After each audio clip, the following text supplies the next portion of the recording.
సున్నితంపైన నీ చేతి సుత్తె నుండి బయలుపడేటి ఎన్నెన్నో దేవస్థలములు సాధకము కాని ఎన్ని పాషాణములకు కలిగే ఈనాడు పసుపు కుంకాల పూజ.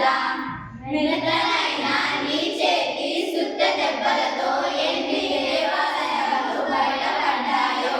ఒకనాడు వ్యర్థంగా పడి ఉన్న ఎన్నో బండరాలకు నీ వల్లే పసుపు కుంకాలతో పూజలు పొందే భాగ్యం లభించింది. అంటే శిల్పి ఆ బండలను దేవతామూర్తులుగా మలచాడని తాత్పర్యం. కవి కలంబున గల అలంకార రచన కలదు కలదో ఈ శిల్పి నీ ఉలి ముఖమున. కాకపోయిన పెనురాతి కంబములకు కుసుమ వల్లవేలి రుచినాడు.